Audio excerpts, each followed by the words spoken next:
Oh, kawan-kawan semua, apa kabar? Semoga sampai dengan hari ini sehat semua. Selamat bergabung di channel Garuda Langit, channel yang membahas seputar sepak bola timnas Indonesia. Dengan situasi seperti ini, kita kondisikan dan jangan lupa subscribe and like-nya. Oke. Ya, assalamualaikum warahmatullahi wabarakatuh. Apa kabar kalian semua? Jumpa lagi bersama gue Yuri di sini di channel Garuda Langit. Oke, kali ini kita akan ngebahas soal pertandingan semalam ya antara Filipina, tuan rumah Filipina melawan timnas Indonesia yang berakhir dengan imbang 1-1. Ini suatu hasil yang imbang tapi rasa kalah ya bagi kita, bagi Indonesia. Karena seharusnya kita harus bisa mengambil 3 poin di pertandingan ini, cuman ya apa boleh buat, kita hanya mengambil 1 poin.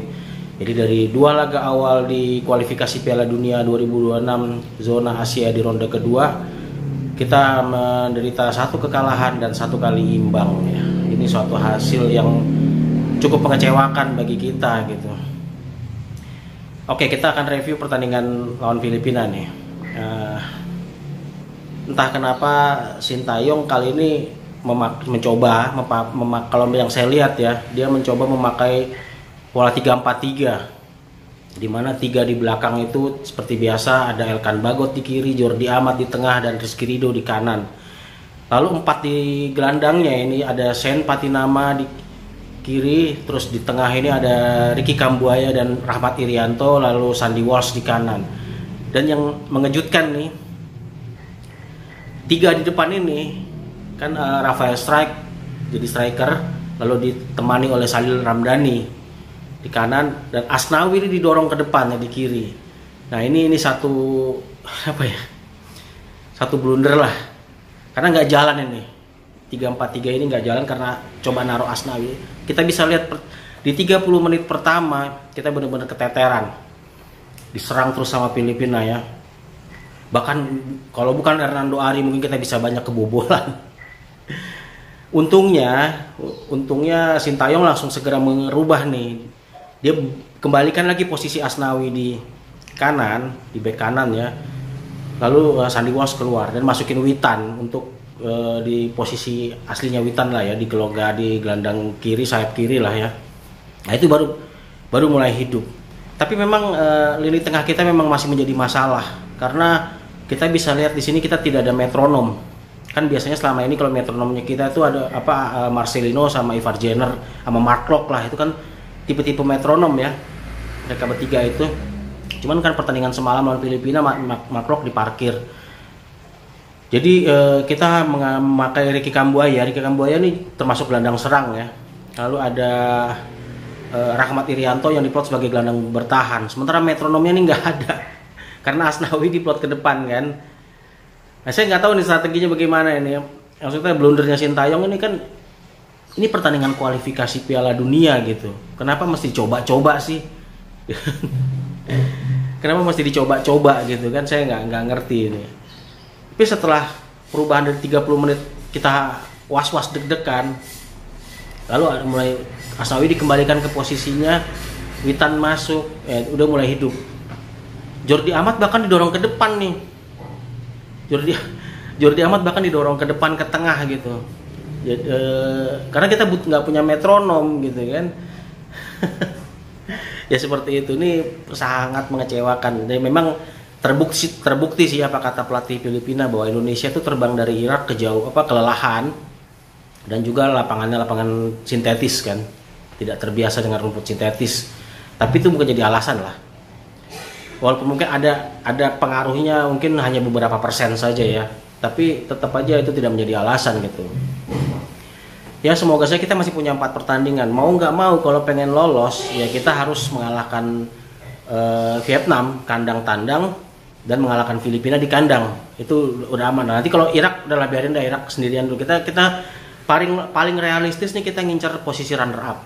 Karena kan yang diambil dari setiap grup kan juara sama runner up tuh kan ke ronde ketiga.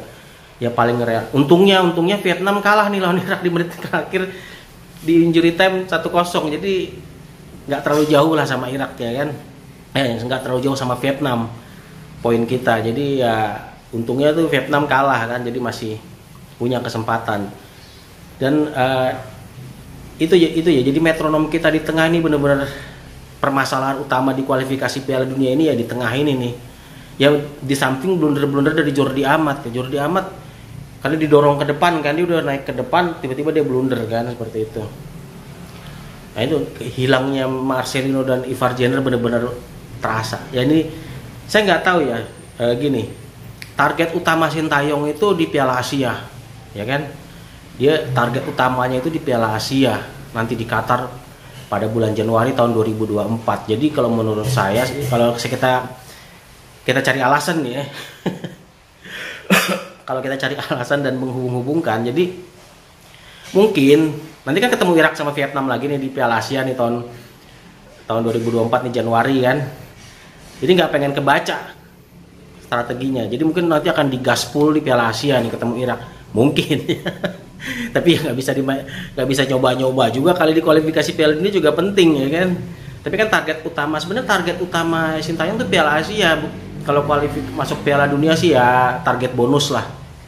Jadi nggak ya masuk Piala Dunia alhamdulillah, kalau nggak masuk ya udah gitu kan. Tapi kalau Piala Asia ini bener-bener target utamanya Sintayong harus lolos 16 besar gitu kan. Jadi dia mungkin ngerubah formasi atau gimana biar nggak kebaca sama Irak ya. Jadi Irak kan merasa percaya itu kalau kita cari alasan kayak gitulah. Tapi sebenarnya nanti kalau di pertandingan kayak penting lagi, Sintayong nggak boleh main coba-coba. Ini blunder besar nih Sintayong, dia coba-coba pemain gitu, coba-coba formasi gitu. Kenapa nggak di FIFA Matchday aja coba-coba, ya kan? Udah di pertandingan penting itu harus benar-benar ya sesuai sama posisinya lah, jangan ditukar-tukar lagi gitu kan. Kesalahannya kita gol pertama dari Filipina kan itu, Asnawi didorong, saya pikir Sandy Walsh yang didorong ke tengah gitu kan, ternyata Sandy Walsh posisi kanan, malah justru Asnawi. Dan itu fatal ya. Kita lihat berantakan, kita mainnya nggak ada metronom di tengah, ancur-ancuran gitu. Tapi setelah Witan masuk, nah itu udah mulai berubah gitu. Arhan masuk juga udah mulai serangan. Sayang Arhan, saya lihat Arhan ini hampir yang membuat gol yang bagus gitu, cuman dia tendangannya terlalu melambung tinggi. seperti itu. Jadi ini apa ya, kalau menurut gue suatu hasil yang minor gitu. Ya peluang sih masih tetap ada, cuman yang paling realistis incer runner up sih kalau untuk kualifikasi Piala Dunia ini. Kita incer runner up untuk lolos ke babak berikutnya, karena ya dengan syarat kita harus ngalahin Filipina di kandang, nanti kan di kandang kita sendiri. Kita lawan Irak, syukur-syukur kita bisa imbang lawan Irak di kandang sendiri gitu kan, atau menang lah, tanggung kalau imbang. Ya walaupun agak sedikit, tapi kan nanti di pertandingan selanjutnya di kualifikasi Piala Dunia kan udah bulan tahun depan tuh, otomatis pemain-pemain seperti Justin Hapner, Ragnar Oratmangun, atau Nathan, atau Jay Ijaz tuh sudah ada gitu kan. Jadi udah beda lah menurut saya gitu ya. Ya kita jangan berkecil hati, kita jangan putus asa. Ini harapan masih ada ya, masih bisa gitu kita untuk usahakan untuk bisa lolos ke babak selanjutnya. Mungkin dengan pemain yang berbeda juga, karena pemain-pemain keturunan ini mungkin sudah banyak yang bergabung. Nanti kan nanti di kualifikasi Piala Dunia ini dimulai lagi nanti bulan Maret kan, lawan Vietnam 2 kali kan, kandang tandang. Terus lawan Filipina juga, lawan Irak juga nanti bulan sekitar bulan Mei Juni ya kan. Jadi pemain-pemain keturunannya sudah lengkap nih. Ada Jay Ijaz mungkin, Nathan, atau mungkin ada Justin Hapner, Ragnar Oratmangun. Ya kan mungkin seperti itu. Jadi ya tetap kita dukung. Kita kecewa memang dengan hasil ini, cuman tetap kita dukung lah. Kita jangan saling menjatuhkan, jangan saling ngebully atau gimana ya. Tetap aja kita dukung kok semua tim. Ya walaupun mainnya saat ini masih mengecewakan ya. Mungkin strategi Sintayong kali nggak pengen kelihatan nanti di Piala Asia baru dia gas. Ya kita nggak tahu lah. Tapi itu bukan menjadi alasannya. Oke, itu aja review pertandingan antara Filipina melawan timnas Indonesia semalam ya. Kita doakan ke depannya semoga lebih baik.